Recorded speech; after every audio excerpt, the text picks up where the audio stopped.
Boa noite, professor. Boa noite. Quem é que está falando? Gustavo. Oi, Gustavo.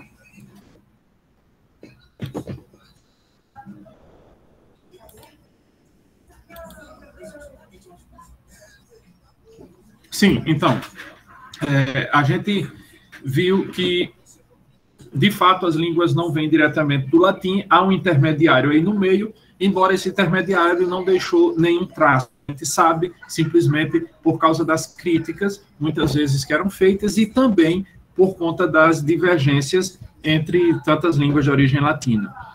Então, esse autor que eu citei só o livro na semana passada, que é O Francês Não Vem do Latim, o autor desse livro é Yves Cortés. Ele parte de uma ideia boa, mas chega a uma conclusão que não é boa. Inclusive, se vocês lerem um livro, depois de a gente assistir a uma série de aulas sobre isso, e de conhecer o latim e as ideias por que passam o latim vulgar, a gente vê que as conclusões a que ele chega não são conclusões boas, no sentido de que não... a que conclusão ele chega? De que o francês, na verdade, vem do italiano antigo. Não é, evidentemente, não. E de que todas as línguas latinas teriam vindo desse italiano antigo. E aí ele tenta provar, a partir de alguns exemplos a propósito, selecionados para comprovar a tese dele. Mas os exemplos são poucos em face da abundância de discordâncias que temos nessas línguas. E aí, eu disse, o argumento dele é bom, a conclusão não é boa. Qual é o argumento? De que nenhuma língua de origem latina provém diretamente do latim. Menos ainda do latim clássico ou do latim literário. Se todas as línguas tivessem vindo do latim, teriam vindo a partir do latim vulgar e mais pormenorizadamente a partir do latim chamado latim castrense, o latim do exército. No entanto, nem desse latim provém diretamente. Esse latim castrense, que era um latim muito mais flexível do que todas as formas de latim que a gente possa conhecer, era um latim que rapidamente se amalgamou, rapidamente se misturou com os falares locais, com os falares indígenas, rapidamente misturou-se com o celta, rapidamente misturou-se com o ibero, com os diversos falares da região da Itália, com os diversos falares da região da França, da Gália, e aí foram gerando um novo falar, que nem era latim mais, nem era ainda português, espanhol, francês ou italiano. Não era ainda nada, era um meio de caminho, estava se organizando ainda, e esse processo, que nem era latim mais, nem era essas línguas que a gente conhece, exatamente as línguas antigas, não estou pensando no português como existe hoje, mas no português quando começa a ser documentado lá pelo século XI. Não era nada disso ainda, estava em processo. E aí, a essa língua amorfa, que nem era uma nem era outra, a gente dá o nome genérico de romance, ou como Coutinho chamou de romances, porque de fato eram vários, a depender de que latim castrense chegou e com que línguas esse latim castrense se misturou, e portanto vão gerar as diversas línguas. E aí a conclusão errada do Yves Cortés, é que esse romance ele toma primeiro por uma única coisa, que seria um itálico ou um italiano mais antigo, e desse italiano todas as demais línguas novilatinas foram geradas. É aí onde ele se engana redondamente. Mas é um argumento. Há muita gente que tem dado crédito a ele, mas a maioria das pessoas que tem dado crédito, realmente, assim como ele, não fizeram, nem se pretendem fazer um estudo um pouco mais aprofundado. Aí vamos lá. Eu escolhi 4 línguas de origem latina para a gente estudar na ordem de aparecimento e na ordem de importância. A gente vai começar pelo francês, que é a língua mais antiga de origem latina. Quando a gente diz aparecimento, não está se referindo a quando essas línguas começam a ser faladas, porque elas podem ter começado a serem usadas oralmente no mesmo período. A gente não tem como saber quando uma língua começou ou deixou de ser falada, porque a gente não tem nenhum tipo de registro de gravação que nos assevere isso. A gente parte do pressuposto da escrita, da documentação escrita. Portanto, quando a gente está falando do surgimento dessas línguas, a gente está falando do surgimento documental, que é aquilo que a gente pode acessar, não da língua efetivamente falada. Como eu disse, essas línguas faladas podem ter idades extremamente mais antigas do que as que efetivamente estão aí documentadas. E certamente tem, porque se ela começou a ser escrita já, é porque já tem um percurso histórico bem grande. E aí vamos lá, o francês, o documento mais antigo que a gente tem, que os franceses admitem, vejam bem, a gente sempre parte aqui do documento que os estudiosos da língua, daquela língua, admitem como sendo o documento fundador da língua. E aí são esses chamados juramentos de Estrasburgo, ou o título latino dele, Sacramenta Argentariae. É um documento que foi firmado entre Carlos, o Calvo, e seu irmão Luís, o Germânico. Esses caras eram filhos de Carlos Magno, que quando morreu, não eram filhos, eles eram generais, se eu não me engano, do exército de Carlos Magno. Não, eram filhos mesmo. Os generais foram outro camarada. Eles eram filhos de Carlos Magno. E quando Carlos Magno morreu, o Sacro Império Germânico ficou dividido em 3 zonas, cada uma delas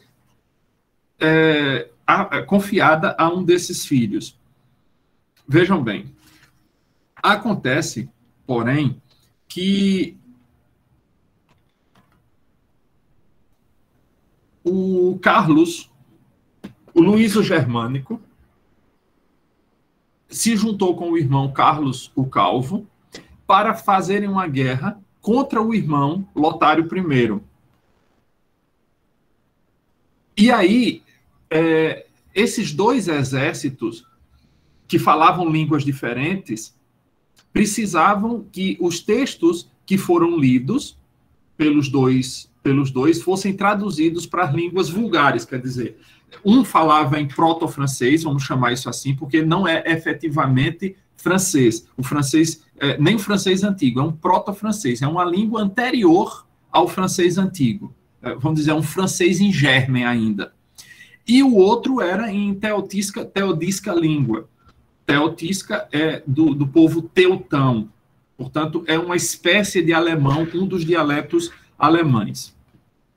Isso acontece no século IX. Vejam, você tem aí que foi em 14 de fevereiro de 842. Pois não, Gustavo? Me tira uma dúvida. O que é que conceitua um dialeto? O dialeto é uma variante de uma língua maior. Por exemplo, a gente costuma chamar de dialeto as línguas que não são as línguas oficiais. Não é efetivamente isso. Por exemplo, se você chegar na Itália, em todos os falares italianos, você vai dizer que ali tem o dialeto milanês, o dialeto vêneto, o dialeto romano.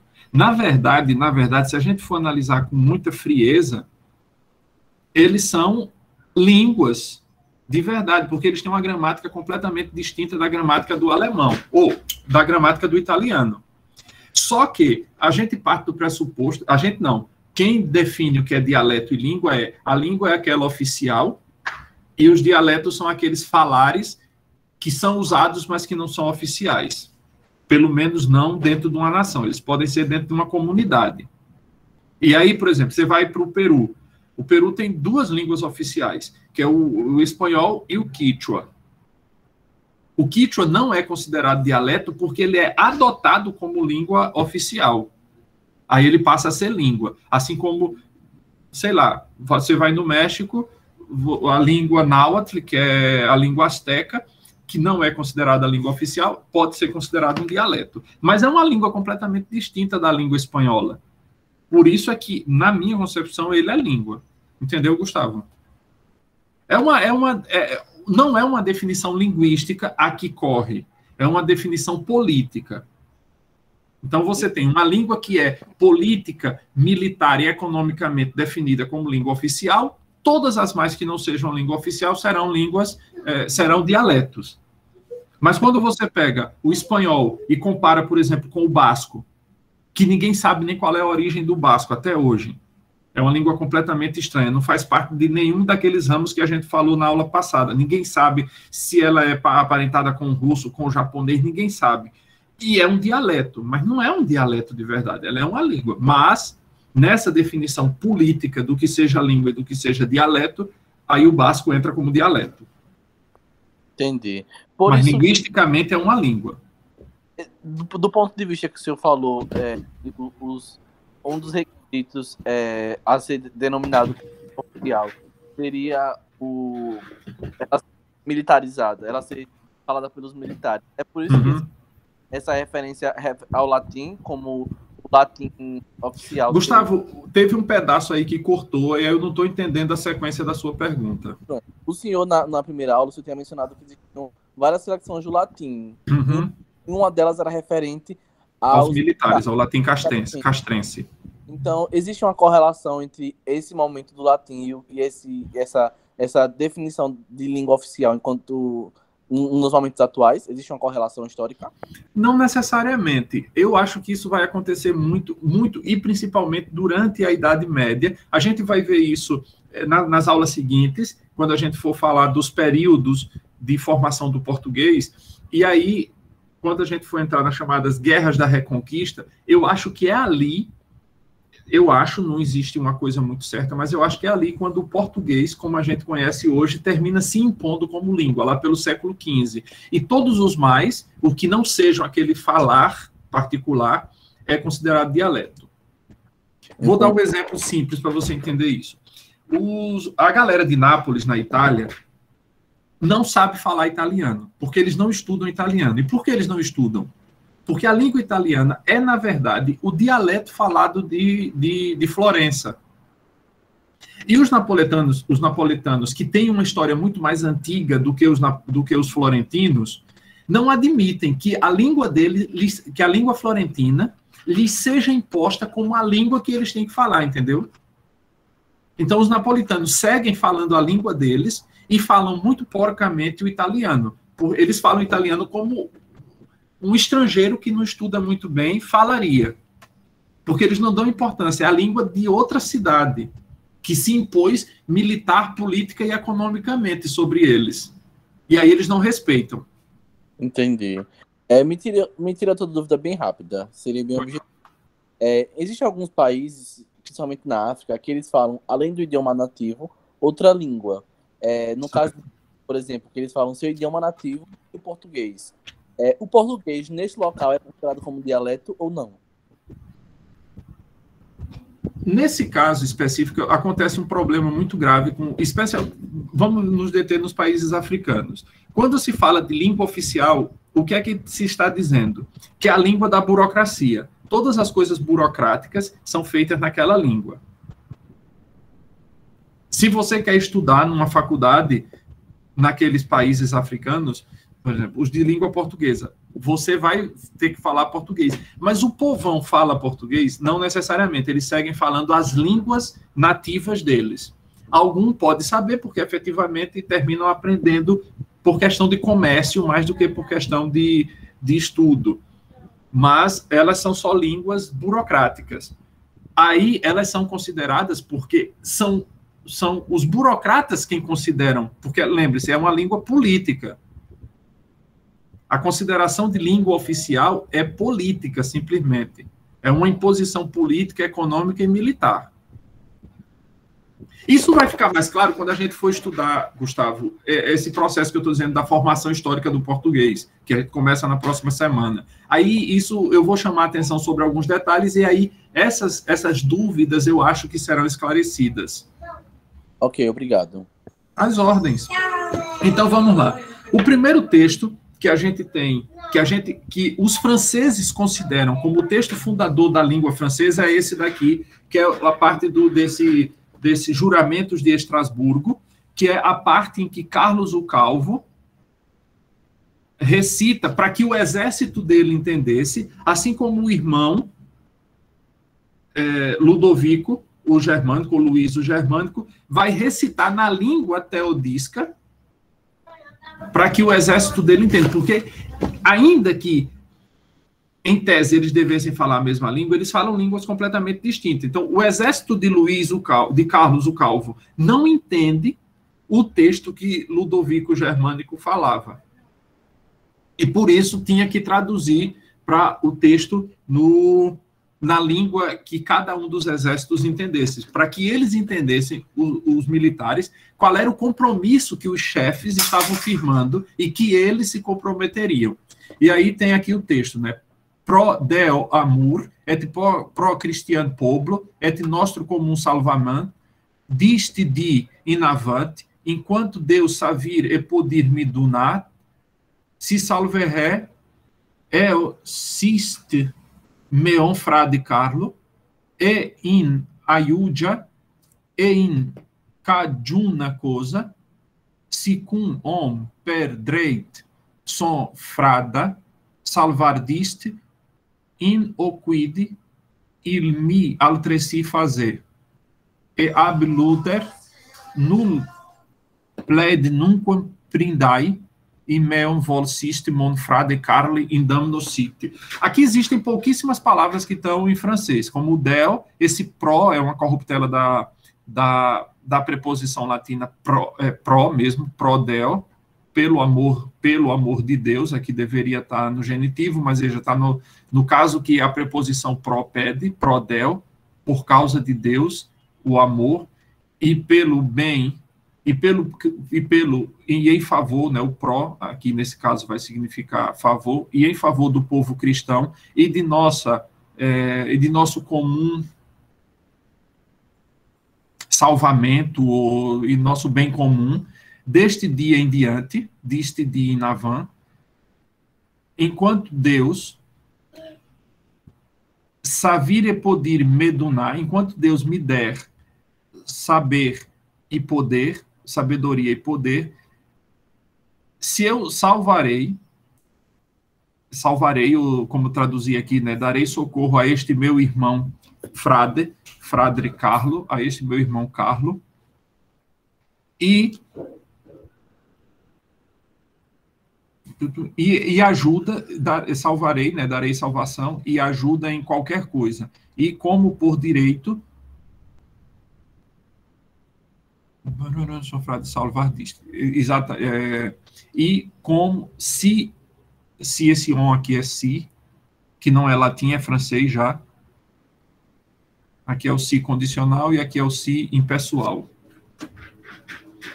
Então, veja, cadê? Tá a tradução aqui, eu fico traduzindo ali. Se deve acudir o irmão por igualdade, né? A condição que ele faça o mesmo por mim. In oquid il mi altresi fazer. Se ele fizer a mesma coisa altresi por mim. E me livrar ab luter do meu irmão, e não passarei nenhum acordo com Lotário, ou Lutero, de minha vontade possa ser prejudicial em damno cite a meu irmão Carlo. Então, esse texto que os franceses consideram como o texto fundador da língua portuguesa, ou da língua francesa, ele pode passar sem nenhum problema, porque não há tanto latim.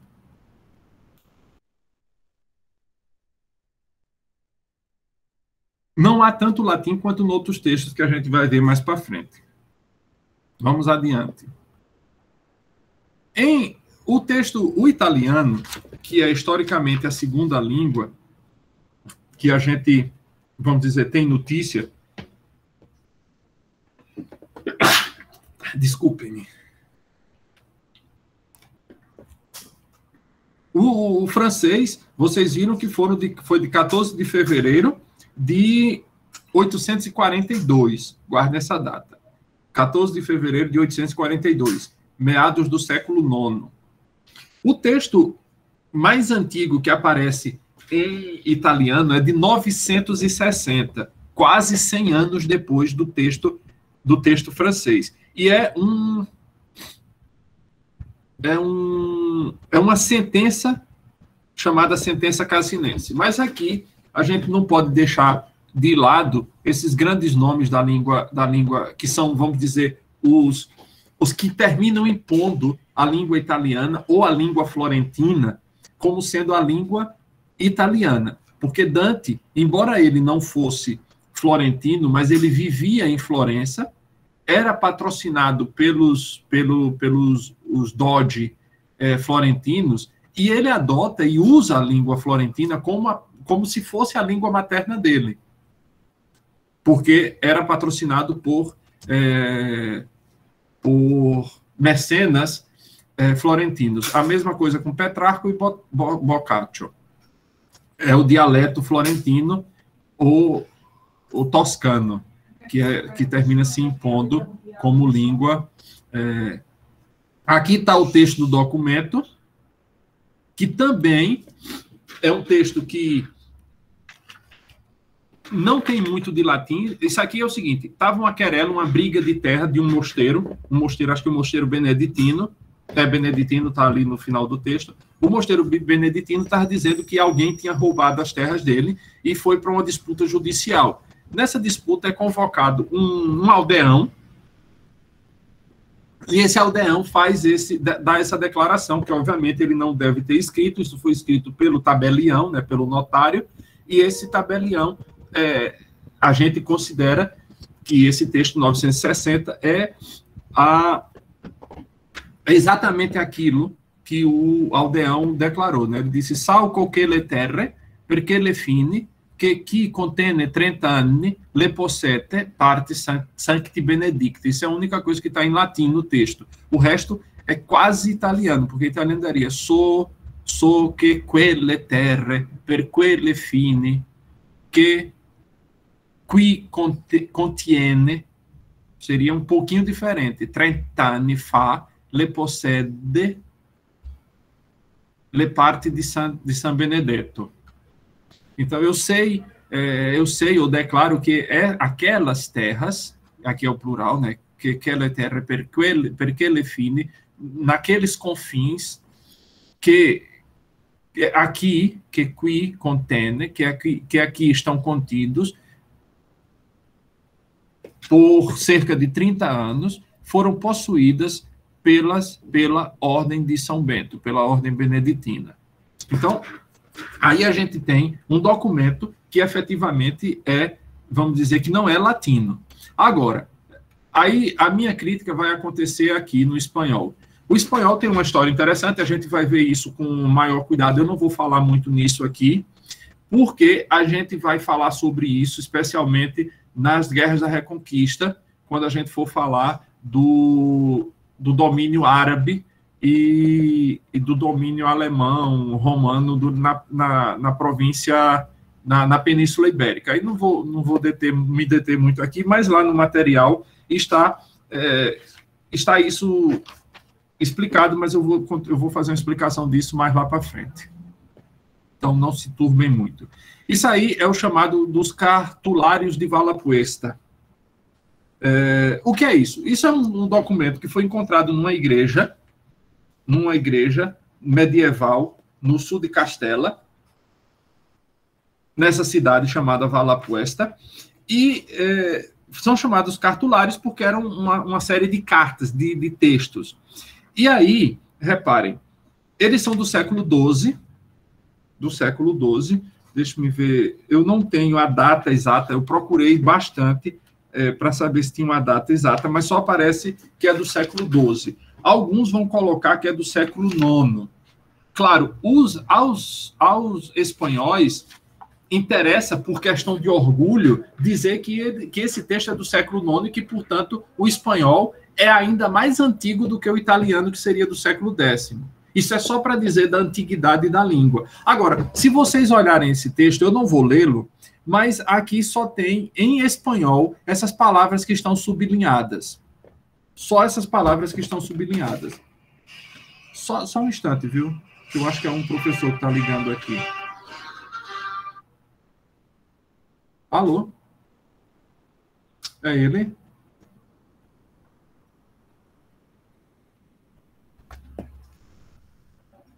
Perfeito.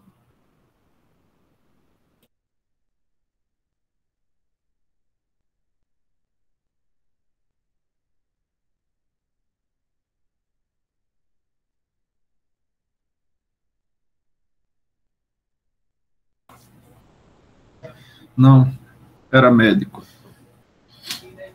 Ah, é, a Marcha Imperial.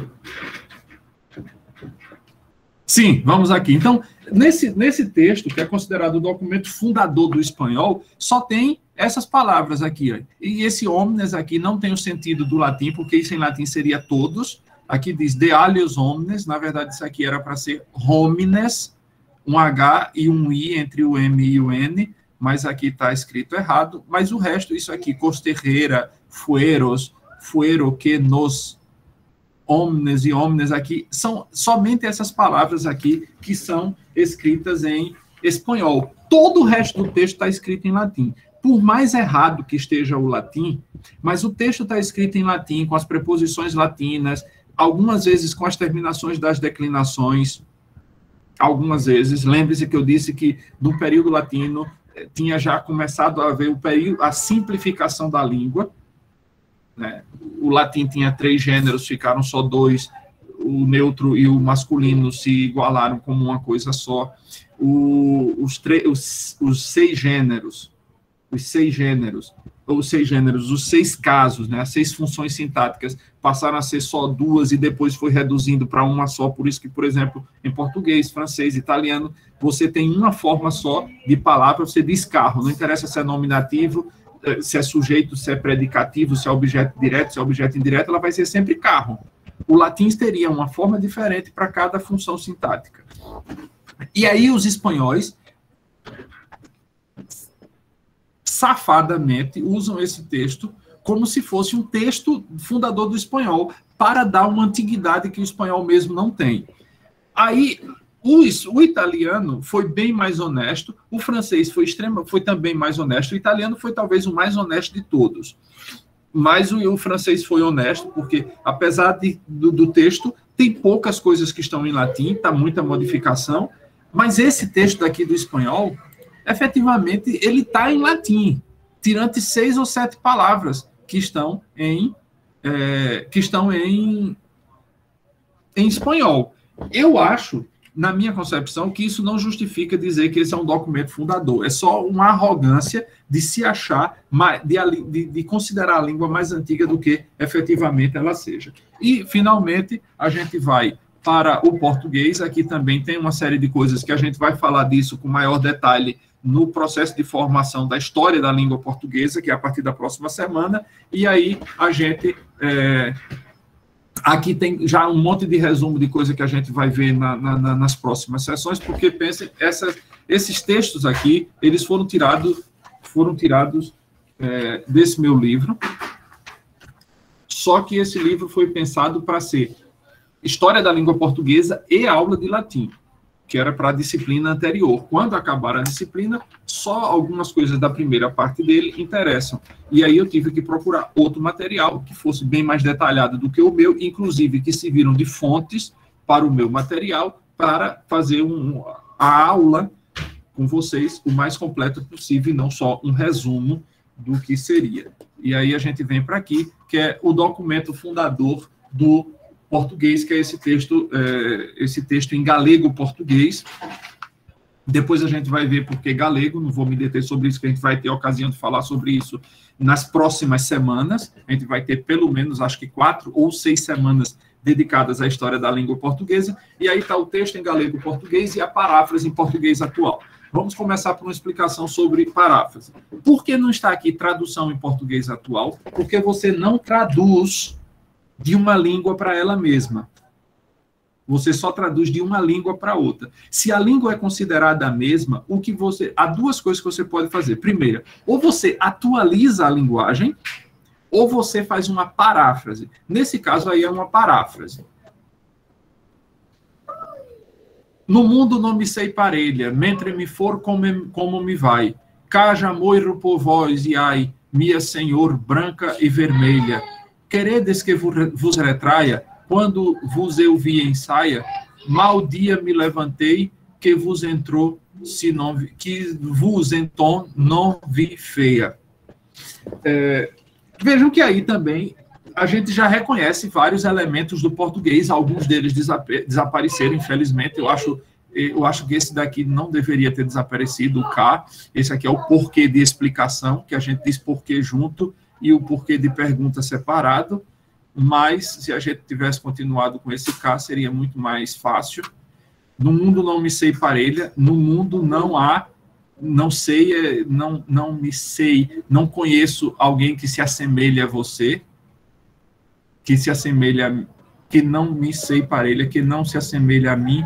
Mentre me for, mentre é um antigo de enquanto, me for como me vai é continuar.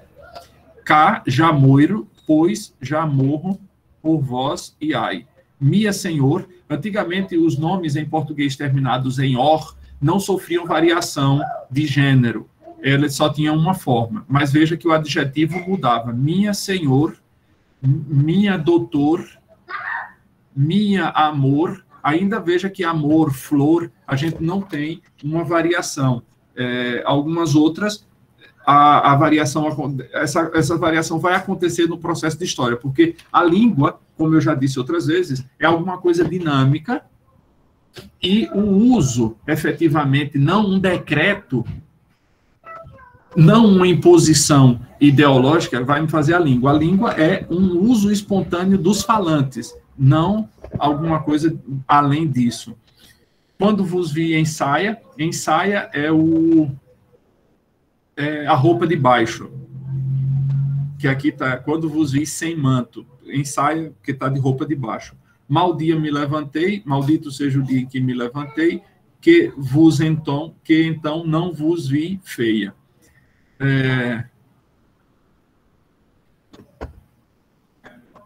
Aqui tem algumas informações que a gente pode deixar para lá e vamos voltar aqui para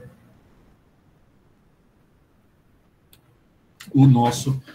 Então, meus caros, Luana, diga aí. Enquanto isso, eu vou parar a gravação para fazer a chamada. Boa noite, professor. Pois não, as ordens.